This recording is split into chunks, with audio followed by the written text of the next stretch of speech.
नमस्कार दोस्तों, शर्मा एजुकेशन में आप सभी का एक बार फिर से स्वागत है।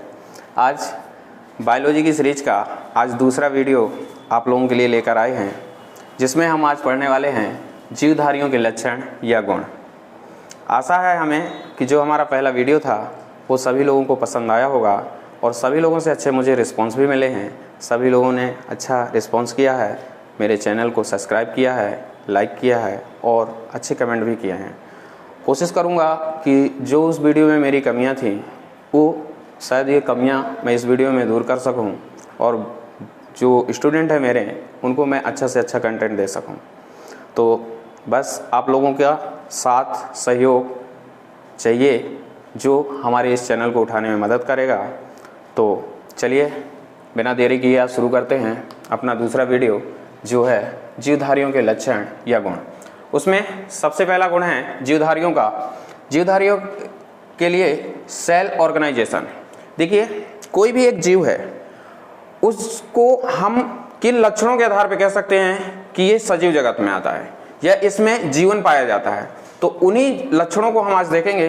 तो उसमें से पहला है सेल ऑर्गेनाइजेशन। सेल ऑर्गेनाइजेशन यानी कि कोशिकीय संगठन। यानी कि कोई भी एक जीव होता है ना, तो वो उसकी सबसे छोटी यूनिट क्या कहलाती है? कोशिका कहलाती है। किसी भी जीव हो, चाहे उस दुनिया में कोई भी ऐसा सजीव जगत हो, उसकी सबसे छोटी जो यूनिट होती है, इकाई होती है, वो कौन सी होती है? कोशिका होती है। जैसे एक कोशिका होती है, ये कोशिका है, तो ये कोशिका जब दूसरी कोशिका होगी, तीसरी होगी, चौथी, इस तरह से जब ये कोशिका का एक समूह बनता है, तो देखिए सबसे छोटी अगर यूनिट को अगर हम देखें ना, तो क्या कहलाएगी शरीर की? कोशिका। जिसे बोलते हैं क्या है? सेल। क्या बोलते हैं इसे? सेल बोलते हैं। इसके बाद यही कोशिका जब एक समूह रूप में मिल जाती है, यानी कई कोशिकाओं का एक समूह बन जाता है, तो इस कोशिका के समूह को हम क्या बोलते हैं? ऊतक बोलते हैं। क्या बोलते हैं? ऊतक बोलते हैं। जिसे हम क्या बोलते हैं? टिश्यू। इसे हम क्या कहेंगे? टिश्यू कहेंगे।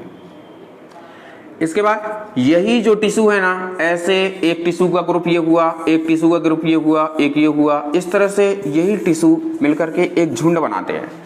और इस झुंड को बनने के बाद, इस झुंड के बनने के बाद जो बनता है उसे क्या कहते हैं? ऑर्गन। क्या बोलेंगे उसे? ऑर्गन। यानी कि एक तंत्र बनता है इससे मिलकर के। ठीक है, इससे क्या बनता है? एक तंत्र बनता है। तंत्र, यही एक तंत्र जब कई तंत्रों से तंत्र मिलते हैं इसमें, तो बनता है ऑर्गन सिस्टम। क्या बनता है? Organ system. यानी कि इसे हम क्या बोलेंगे? अंग तंत्र। क्या बोलेंगे इसे? अंग तंत्र। और जब ये अंग तंत्र यानी कि ऑर्गन सिस्टम जब पूरा बन के तैयार होता है, तब एक बॉडी बन जाती है, जिसे हम बोलेंगे शरीर का निर्माण हो जाता है, यानी एक जीवधारी का निर्माण हो जाता है। तो देखिए, कोई भी जीव है उसकी सबसे छोटी इकाई क्या होती है? कोशिका होती है। जब यही कोशिका एक समूह रूप में व्यवस्थित होकर के जब आती है, तो उसका जो समूह कहलाता है वो टिश्यू या ऊतक कहलाता है। जब यही ऊतक जब एक समूह रूप में आते हैं, तो उससे क्या निर्माण होता है? ऑर्गन, यानी कि तंत्र एक बनता है। यही तंत्र जब समूह बनता है, तंत्रों का जब समूह बनता है, तो ऑर्गन सिस्टम यानी अंग तंत्र बनता है। और जब ये अंग तंत्र पूरे कंप्लीट हो जाते हैं, तो फिर किसका निर्माण हो जाता है? एक नए जीव या एक नए शरीर का निर्माण हो जाता है। तो चलिए हम देख रहे हैं सेल ऑर्गेनाइजेशन यानी कि कोशिकीय संगठन। इसके अंतर्गत हम कोशिका क्या पढ़ने वाले हैं? कोशिका के बारे में। तो कोशिका जो सेल है, कोशिका, ये क्या कहलाएगी? इसे हम सेल या कोशिका को अगर हम परिभाषित करना चाहते हैं, तो इसे हम किस प्रकार से बोल सकते हैं? इसे हम बोल सकते हैं यह है जीवन की मूलभूत संरचनात्मक एवं कार्यात्मक क्या है? इकाई है। यह जीवन की मूलभूत संरचनात्मक एवं कार्यात्मक इकाई है। ठीक है। इसे क्या बोलेंगे? It is a structural and functional unit of life. ठीक है, तो देखिए इस परिभाषा से देखिए क्या बोलना चाहती है परिभाषा, यह जीवन की, यानी कोई एक जीव है, जीवित जीव है, उसकी मूलभूत यानी कि जो इसका आधार है, मूलभूत संरचनात्मक यानी कि किसी भी जीव का जो संरचना का जो उसकी एक संरचना निर्धारित होती है, उसकी सबसे छोटी यूनिट के रूप में कौन होती है? सेल्स होती है। इसके बाद कार्यात्मक, उसका हर एक अंग जिस तरीके से कार्य कर रहा है, उसकी जो बनावट है, उसके जो कार्य करने की उसकी बॉडी है, वो उसकी सब दोनों चीजों की, चाहे संरचना हो या कार्यात्मक हो, इन दोनों की सभी की यूनिट क्या होती है? इकाई कोशिका ही होती है। ये इस परिभाषा में बताया इसने। ठीक है, तो इसको आप लोग नोट कर लीजिएगा। ये हमारे बॉडी की व्यवस्था है। कोशिका, कोशिका से ऊतक, ऊतक से तंत्र बना, तंत्र से अंग तंत्र बना, अंग तंत्र से पूरे शरीर का निर्माण हो गया। इसके बाद हम देखते हैं कोशिका के प्रकार, टाइप्स ऑफ सेल।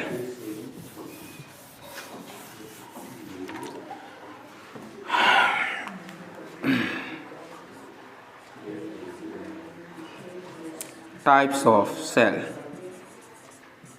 यानी इसे क्या बोलेंगे? कोशिका के प्रकार।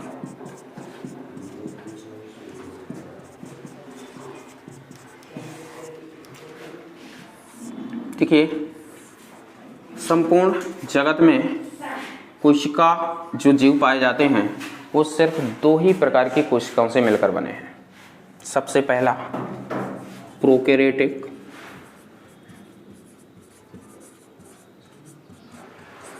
प्रोकैरियोटिक सेल्स,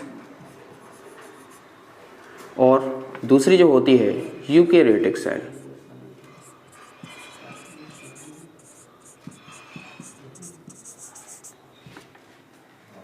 तो देखिए ये सेल्स होती क्या हैं? प्रोकैरियोटिक सेल्स और यूकैरियोटिक सेल्स। तो देखिए यहां पे देखिए एक शब्द यहां से निकल रहा है प्रो। प्रो मीन्स क्या होता है? प्रिमिटिव। क्या होता है? प्रिमिटिव होता है। और कैरियोटिक क्या होता है? कैरियोटिक मतलब न्यूक्लियस। ठीक है, प्रिमिटिव यानी क्या बोल सकते हैं इसे? प्राचीन। क्या बोल सकते हैं? प्राचीन या आद्य। इसे क्या बोल सकते हैं? प्राचीन या आद्य। और इसे क्या बोल सकते हैं? न्यूक्लियस यानी कि केंद्रक। तो इससे हमने क्या निकाला? ऐसी कोशिका जिसमें जो केंद्रक होता है वो प्राचीन या आद्य प्रकार का होता है। अब वो कैसा होता है उसको हम आगे देखते हैं। इसका अर्थ पहले देख लेते हैं क्या होता है। यू कैरियोटिक, यू मतलब इसका अर्थ क्या हुआ? ट्रू। और कैरियोटिक यानी कि न्यूक्लियस। ट्रू यानी वास्तविक, न्यूक्लियस यानी कि केंद्रक। यानी ऐसी सेल जिसमें वास्तविक केंद्रक उपस्थित होता है। इसका मतलब क्या हुआ? जिसमें पुरानी प्रकार का केंद्रक उपस्थित होता है, प्राचीन या आद्य। अब ये क्या होता है? तो देखिए आपको सेल ऑर्गेनाइजेशन में आपको पता है कि जो कोशिका होती है उसमें कोशिका झिल्ली पाई जाती है, उसमें केंद्रक पाया जाता है। तो देखिए सबसे पहली खास बात इस कोशिका की क्या होती है? इसमें केंद्रक नहीं होता है। क्या होता है? इसमें केंद्रक नहीं मिलेगा आपको, इसमें केंद्रक नहीं मिलेगा। दूसरी खास बात, इसमें केंद्रक जो झिल्ली होती है ना, इसमें केंद्रक झिल्ली जो होती है, केंद्रक झिल्ली वो 3 रूपों में आपको मिलेगी। वो कितने रूपों में मिलेगी? 3 रूपों में मिलेगी। वो 3 रूप कौन से हैं? या तो फिर केंद्रक झिल्ली आपकी अनुपस्थित होगी, यानी होगी ही नहीं, इसके बोलेंगे अब्सेंट होगी। क्या होगी? केंद्रक झिल्ली के 3 रूप होंगे। पहला, या तो अनुपस्थित होगी यानी उसमें केंद्रक झिल्ली होगी ही नहीं इस प्रकार की कोशिका में। दूसरा, अगर होगी भी तो अविकसित होगी। कैसा? अविकसित होगी। उसमें केंद्रक झिल्ली कैसी होगी? अविकसित होगी। ठीक है। और या तो फिर अगर अविकसित नहीं होगी तो फिर टूटी फूटी होगी। कैसा? टूटी फूटी अवस्था में होगी। टूटी फूटी अवस्था। कैसे होगी? टूटी फूटी। अविकसित को क्या बोलेंगे? प्रिमिटिव। और अब टूटी फूटी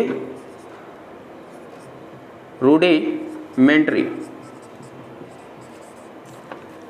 या तो केंद्रक झिल्ली अनुपस्थित होगी, यानी उस कोशिका के अंतर्गत केंद्रक झिल्ली होगी ही नहीं, अगर होगी भी तो अविकसित होगी, यानी पूर्ण रूप से वो विकसित नहीं होगी, या तो फिर टूटी फूटी अवस्था में मिलेगी।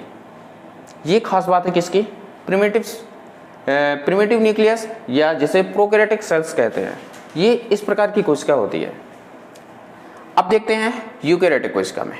सबसे पहले इसी को अभी देख लेते हैं। अच्छा, तो जब हमने इतना जाना तो इसमें फिर एग्जाम्पल दिमाग में क्वेश्चन आ रहा होगा, तो फिर ऐसी कोशिका वाले जीव होते कौन है दुनिया में? तो देखिए, आपने नाम सुना होगा बैक्टीरिया का नाम। क्या नाम सुना है? बैक्टीरिया। बैक्टीरिया जिसे हिंदी में क्या बोलते हैं? जीवाणु। जीवाणु जो होता है ना, उसमें किस प्रकार की कोशिका पाई जाती है? उसमें आपकी प्रोकैरियोटिक कोशिका पाई जाती है।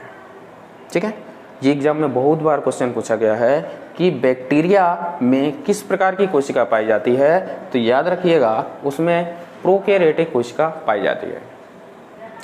इसके अलावा दूसरा एग्जाम्पल देखें तो ब्लू ग्रीन एल्गी।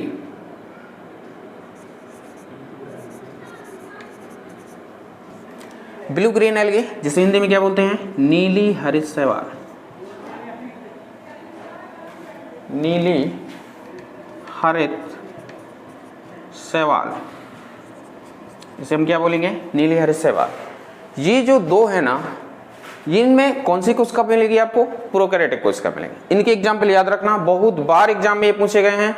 जहां भी साइंस आती है और साइंस के जहां इंट्रोडक्शन से क्वेश्चन अगर बनते हैं तो वो पक्का यहां से बनते हैं कि बैक्टीरिया में किस प्रकार की सेल्स पाई जाती है, तो प्रोकैरियोटिक कोशिका की पाई जाती है। अगर ब्लू ग्रीन एल्गी है उसमें किस प्रकार की पाई जाती है, तो उसमें भी आपकी कौन सी पाई जाती है? प्रोकैरियोटिक सेल्स ही पाई जाती है। ठीक है, अब आते हैं हम यूकैरियोटिक में। तो चलिए यूकैरियोटिक को देखते हैं। देखिए, इसमें आपने क्या देखा कि यूकैरियोटिक का अर्थ होता है ट्रू न्यूक्लियस, यानी जिसमें केंद्रक क्या होता है? उपस्थित होता है। तो इसे हम क्या बोल सकते हैं कि इसकी सबसे पहली खास बात है कि इसमें क्या होगा? केंद्रक उपस्थित होगा। इसमें केंद्रक उपस्थित होता है। ठीक है, दूसरा, इसमें केंद्रक झिल्ली भी होती है। इसमें केंद्रक झिल्ली उपस्थित होती है।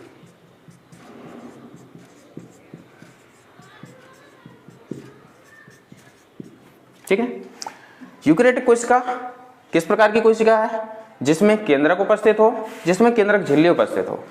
प्रोकैरियोटिक कोशिका किस प्रकार की कोशिका है? जिसमें केंद्रक नहीं होता है और जिसमें केंद्रक झिल्ली भी नहीं होती है। लेकिन केंद्रक झिल्ली की तीन स्थितियां बनती हैं, या तो फिर वो अविकसित होती है, या तो फिर अब्सेंट होती है, या तो मतलब अनुपस्थित ही होगी, या अविकसित होगी, और अगर ये इनमें से दो में से नहीं होगी तो फिर टूटी फूटी अवस्था में होगी। इन तीन स्थितियां हो सकती हैं किसकी? कोशिका केंद्रक झिल्ली की। किसमें? प्रोकैरियोटिक सेल्स में। लेकिन इसमें ऐसा नहीं होता है, इसमें केंद्रक उपस्थित होगा और इसमें केंद्रक झिल्ली भी उपस्थित होती है। तो फिर इसमें इस पृथ्वी जगत पर आने वाले जीव हैं वो कौन से लोग आएंगे? तो देखिए, सबसे पहले इसमें तो आपका आएगा शैवाल। क्या आएगा? शैवाल। शैवाल जो होती है वो कौन सी कोशिका से मिलकर बनी होती है? यूकैरियोटिक कोशिका से होती है।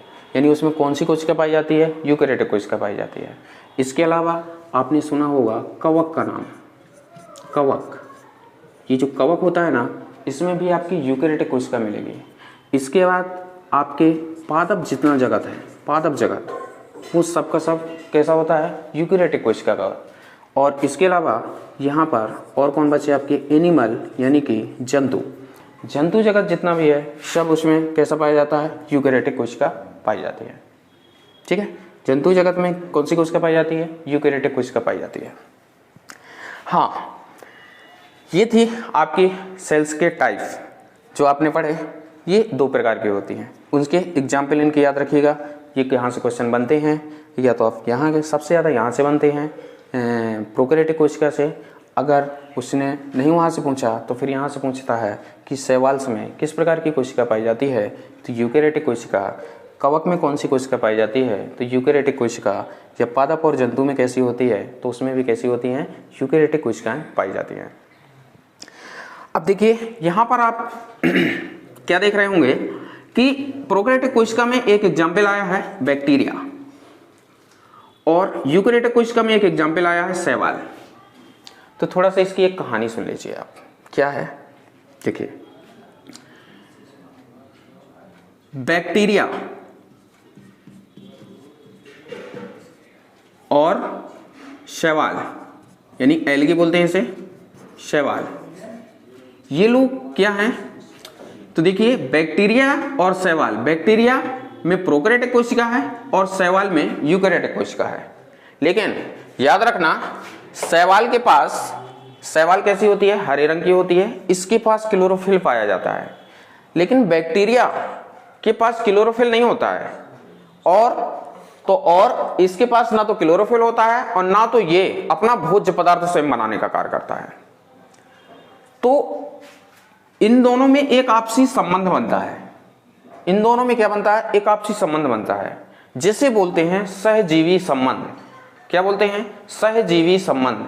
सहजीवी संबंध कैसे बनता है, तो देखिए इसके पास होता है क्लोरोफिल और इसके पास होता है खनिज लवण। तो ये लोग क्या करते हैं, इनका कहना है कि मेरे पास क्लोरोफिल है पर खाना बनाने के लिए खनिज लवण नहीं है, लेकिन ये भी कहता है मेरे पास खनिज लवण है लेकिन मेरे पास क्लोरोफिल नहीं है। तो आप एक काम करिए, हम दोनों मिलकर के खाना बनाते हैं और खाना बनाते हैं और खाना मिलकर के खाते हैं। परंतु इनकी एक शर्त है, क्या, इनकी शर्त है कि मैं तुम्हारे पास आऊंगी, और बैक्टीरिया बोलता है ना तो मैं तुम्हारे पास आऊंगा, मैं खनिज लवण लेकर के तुम्हारे पास नहीं आऊंगा, और ये भी बोलता है मैं भी अपना हरित लवण तुमको नहीं देने वाली हूं। तो अब बताइए इन दोनों के बीच में खाना कैसे बनेगा। तभी एक व्यक्ति आते हैं, एक व्यक्ति यानी एक जीव सहायक होता है इसमें, जिसका नाम आपने सुना है ब्लू ग्रीन एल्गी। कौन होता है, ब्लू ग्रीन एल्गी। इस ब्लू ग्रीन एल्गी का दूसरा नाम याद रखिएगा, इसे बोलते हैं साइनोबैक्टीरिया।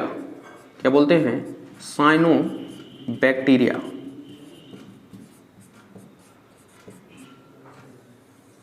याद रखिएगा, इसी को बोलते हैं साइनोबैक्टीरिया। तो साइनोबैक्टीरिया क्या बोलता है, कहता है आप लोगों का जो भी है, आपके पास जो खनिज लवण है, आपके पास जो हरित लवण है, मैं आपके इन खाद्य पदार्थों का ट्रांसफर करूंगा। जब उत्पाद बनेगा तो मैं इन्हें ट्रांसफर करने का कार्य करूंगा। क्या करूंगा, एक दूसरे के पास पहुंचाने का कार्य करूंगा।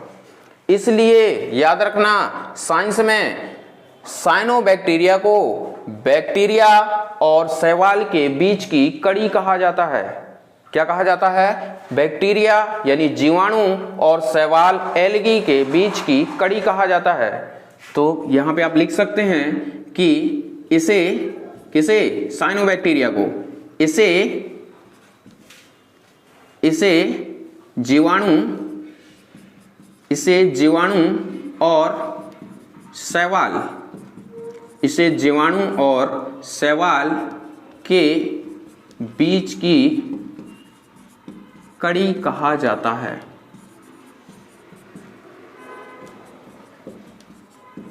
ठीक है, ये क्वेश्चन बहुत बार एग्जामों में पूछा गया है कि बैक्टीरिया और शैवाल के बीच की कड़ी क्या कहलाती है, तो इसे जीवाणु और शैवाल के बीच की कड़ी कहा जाता है, किसे, साइनोबैक्टीरिया को। ठीक है, तो ये हमने देखा टाइप्स ऑफ सेल के बारे में। तो ये हमने कोशिका के प्रकार के आधार पे जीवों को पढ़ा। अब हम देखेंगे कोशिका की संख्या के आधार पर जीवों का विभाजन। ठीक है, तो उसके लिए हम देखते हैं।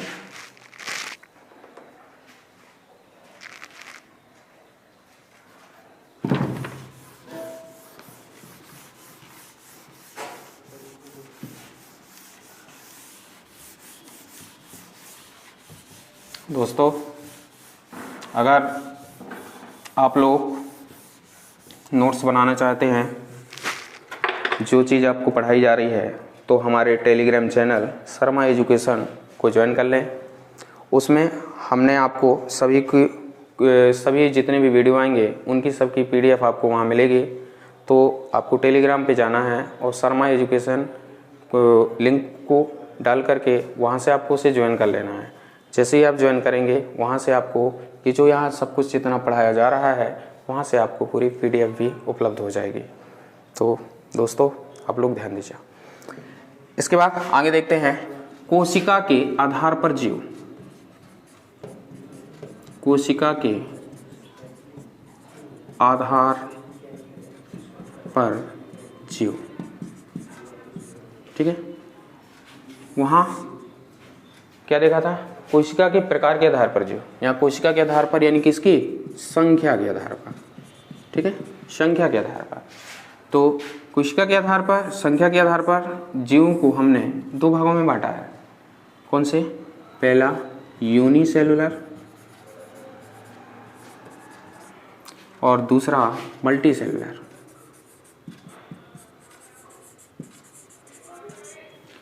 यानी इसे क्या बोलेंगे? एक कोशिकीय जीव, एक कोशिकीय जीव, इन्हें क्या बोलते हैं हम? एक कोशिकीय जीव।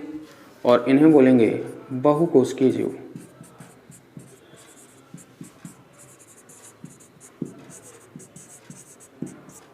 ठीक है, इन्हें बोलते हैं एक कोशिकीय जीव और इन्हें बोलते हैं बहुकोशिकीय जीव। एक कोशिकीय जीव कौन कहलाते हैं? सीधी सी बात है, जो जीव या जो सूक्ष्म जीव एक ही कोशिका से मिलकर बना होगा उसे हम क्या बोलेंगे? यूनिसेलुलर या एक कोशिकीय जीव बोलते हैं। इसके अंतर्गत आएंगे कौन लोग? तो देखिए, एग्जाम्पल में अगर देखें तो सबसे पहला इसमें कौन आएगा? बैक्टीरिया। ये ठीक है, बैक्टीरिया यानी कि जीवाणु। जीवाणु एक कोशिकीय जीव कहलाता है। दूसरा और कौन आएंगे? Blue green algae. Blue green algae जिसे बोलते हैं साइनोबैक्टीरिया। साइनोबैक्टीरिया ये कौन सा जीव है? एक कोशिकीय जीव में आएगा। इसके अलावा आप आगे अभी जब जीवों का वर्गीकरण पढ़ेंगे तो वहाँ एक संघ पढ़ेंगे, प्रोटोजोआ संघ। तो जो प्रोटोजोआ के जो जीव हैं, प्रोटोजोआ, ये प्रोटोजोआ जो संघ है, प्रोटोजोआ के अंतर्गत कौन आते हैं? Amoeba, paramecium, Euglena. ये जो कुछ जीव हैं जो एक कोशिकीय जीव होते हैं, ठीक है। तो यूनिसेलुलर में अगर आपसे क्वेश्चन पूछा जाए कि निम्न में से कौन से जीव में एक कोशिकीय जीव है या एक कोशिकीय पाई जाती है, तो इनके अगर नाम आते हैं तो आपको विशेषक उनको लॉक करना है। तो क्या बोलेंगे? बैक्टीरिया जो है वो यूनिसेलुलर होता है, ब्लू ग्रीन एल्गी यानी साइनोबैक्टीरिया भी एक कोशिकीय जीव होता है, और प्रोटोजोआ जो अमीबा और पैरामीशियम और यूग्लिना जो इस संघ में आते हैं, इसमें आने वाले जितने भी जीव हैं सबके सब कैसे होते हैं? यूनिसेलुलर होते हैं। यहाँ क्या देखें, इसके अंतर्गत अगर देखें बहुकोशिकीय जीव, तो बहुकोशिकीय जीव सीधी सी बात है, ऐसे जीव जिनका शरीर बहुत सी कोशिकाओं से मिलकर के बना होता है, उसे हम क्या बोलते हैं? बहुकोशिकीय जीव बोलते हैं। इसके अंतर्गत अगर हम एग्जाम्पल देखें इसके, तो एग्जाम्पल में सीधी सी बात है, इसमें किसे रखेंगे? शैवाल को रखेंगे। किसे रखेंगे हम? शैवाल यानी एल्गी। एल्गी आएगी इसमें। दूसरा इसमें और कौन आएंगे? कवक आ जाएंगे। कौन आएंगे? कवक आएंगे। तीसरा इसमें और कौन आएगा? इसमें आपके आ जाएंगे पादप जगत। पादप जगत में आने वाले जितने भी पौधा वर्ग हैं वो सब का सब पूरा किस में आएगा? आपको मल्टीसेलुलर में आएगा। इसके अलावा एनिमल्स हैं, एनिमल्स यानी कि जंतु। जंतु जितने भी आएंगे वो सब के सब किस में आएंगे?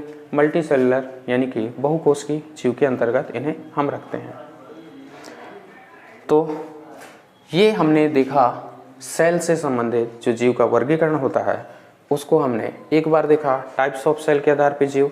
अब इस बार हमने संख्या के आधार पर, कोशिका के संख्या के आधार पर जीवों को देखा, जो दो प्रकार के होते हैं, एक यूनिसेलुलर और एक मल्टीसेलुलर।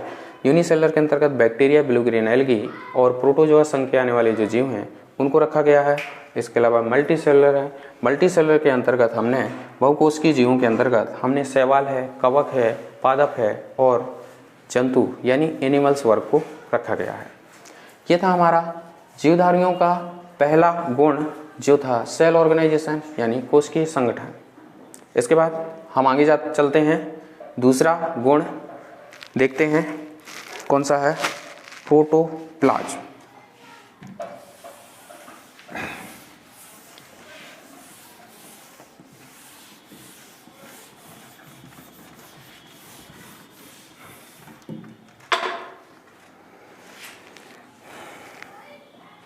दूसरा इसका गुण है प्रोटोप्लाज्म। ठीक है, प्रोटोप्लाज्म को हम क्या बोलेंगे, इसे बोलेंगे हम जीवद्रव्य। क्या बोलेंगे इसे, जीवद्रव्य। ठीक है, तो देखिए जीवद्रव्य क्या होता है। सबसे पहले हम एक डायग्राम बनाते हैं। यहाँ पे हम आपको दिखाते हैं, ये एक मान लो सेल है। क्या है, ये एक सेल है। इस सेल के मध्य में क्या है, केंद्रक है। इसके मध्य में क्या है, एक केंद्रक है। इस सेल के बाहर क्या है, एक लेयर है। ठीक है, इसके बाहर क्या है, एक लेयर होती है। ये आपकी लेयर है। ठीक है, तो ये किसकी संरचना बना रहे हैं हम, लेयर की। तो देखिए ये जो अंदर है ना, ये क्या है, आपका केंद्रक है। क्या है, ये केंद्रक है। इसके अंदर वाली जो ये परत है ना, ये कौन है, ये सेल मेम्ब्रेन है।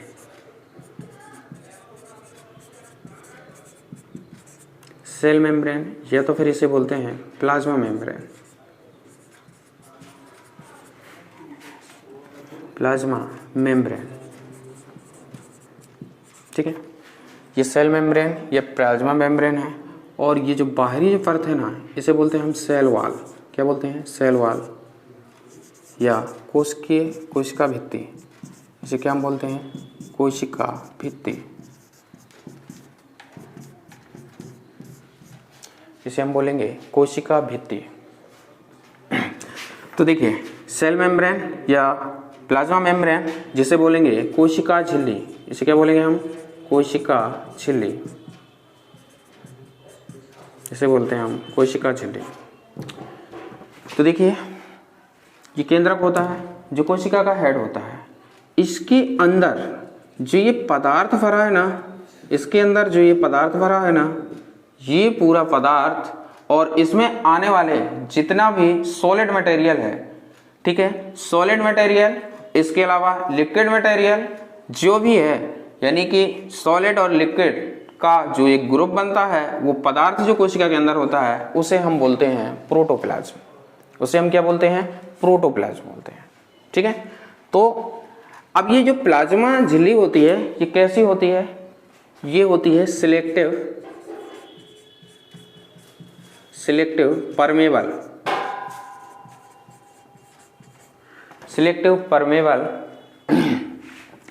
यानी कि सिलेक्टिव परमेबल मेम्ब्रेन होती है ये। इसे हम क्या बोल सकते हैं हिंदी में, चयनित पारगम्य झिल्ली। चयनित पारगम्य झिल्ली यानी ये जो सेल मेम्ब्रेन है, जो कोशिका झिल्ली है, ये एक ऐसी झिल्ली होती है जो कुछ इंपॉर्टेंट पदार्थों को ही, महत्वपूर्ण पदार्थों को ही अंदर जाने देती है। ये हर एक पदार्थ को अंदर जाने नहीं देती। ये एक ऐसी झिल्ली होती है जिसमें कुछ चयनित पदार्थों को ही अंदर जाने देती है, जिसे हम क्या बोलते हैं, सिलेक्टिव परमेबल मेम्ब्रेन, यानी कि उसे बोलते हैं चयनित पारगम्य झिल्ली। अच्छा, इसके अंतर्गत जो ये मटेरियल भरा होता है, ये कैसा होता है, ये कैसा होता है, ट्रांसपेरेंट यानी कि पारदर्शी होता है। ये कैसा होता है, पारदर्शी होता है। ठीक है, ये कैसा होता है, पारदर्शी होता है। तो देखिए हम क्या पढ़ रहे हैं, प्रोटोप्लाज्म।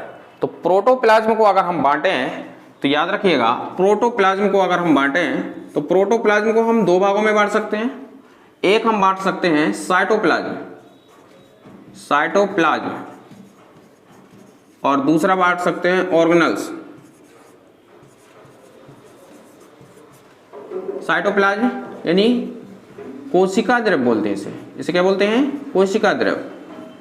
और ऑर्गेनल्स यानी कि कोशिकांग, इसे क्या बोलेंगे? कोशिकांग। ठीक है, तो देखिए प्रोटोप्लाज्म हम किसको बोलते हैं? प्रोटोप्लाज्म हम बोलते हैं साइटोप्लाज्म प्लस ऑर्गेनल्स, यानी कि जो कोशिका के अंदर द्रव भरा होगा वो द्रव और जो उसके अंदर पाए जाने वाले कोशिकांग हैं। कोशिका के अंग आपको पता होने चाहिए, lysosome, ribosome, mitochondria, Golgi card, ये जितना भी पूरा संगठन होता है ना और द्रवीय पदार्थ जो होता है ना, इनको सभी को मिश्रित रूप से ही क्या बोलते हैं? हम प्रोटोप्लाज्म बोलते हैं। लेकिन साइटोप्लाज्म केवल कोशिका के अंदर भरा हुआ द्रव्य पदार्थ कहलाता है और ऑर्गेनल सिस्टम उसमें पाए जाने वाले जो कोशिकांग होते हैं, यानी कोशिका के जो अंग होते हैं, और इन्हीं को दोनों को सम्मिलित रूप से प्रोटोप्लाज्म बोलते हैं। क्या बोलते हैं? प्रोटोप्लाज्म। ठीक है, तो देखिए एक व्यक्ति का आप लोगों ने नाम सुना होगा जिसका नाम है जूलियस हेक्सले। क्या नाम है? जूलियस हेक्सले। इस व्यक्ति ने एक कथन बोला था। क्या बोला था? इन्होंने ये बोला था किसके लिए? प्रोटोप्लाज्म के लिए, जीव द्रव के लिए। इन्होंने क्या बोला था कि जीव द्रव जीवन का जीव द्रव जीवन का भौतिक आधार है। जीव द्रव जीवन का भौतिक आधार है। ठीक है, ये किसका कथन था? जूलियस हेक्सले का। बहुत बार एग्जाम में पूछा गया है कि ये किस व्यक्ति का कथन था कि जीव द्रव जीवन का भौतिक आधार है। तो ये किस व्यक्ति का था? जूलियस हेक्सले ने बोला था ये कथन। याद रखिएगा, अब यहां ये जो कथन है ना, ये कंफ्यूज बहुत करता है। अगर आप इस शब्द से भौतिक शब्द हटा देंगे तो जीव द्रव जीवन का आधार, जीव द्रव जीवन का आधार, यानी कि अगर आप इस भौतिक शब्द को हटा देते हैं तो एक कथन नया बन जाएगा। क्या बन जाएगा? जीवन का आधार। क्या बन जाएगा? जीवन का आधार। अगर आपसे एग्जाम में पूछ लिया जाए कि जीवन का आधार क्या है, तो आप लॉक करेंगे कोशिका को। याद रखना, जीवन का आधार अगर बोल दे तो कोशिका लॉक करेंगे। और अगर अगर जीवन का भौतिक आधार उसने पूछ ले तो फिर आप किसे लॉक करेंगे? जीव द्रव को लॉक करेंगे। ठीक है, सिर्फ भौतिक शब्द एक ऐसा शब्द है जो पूरी परिभाषा को ही बदल देता है।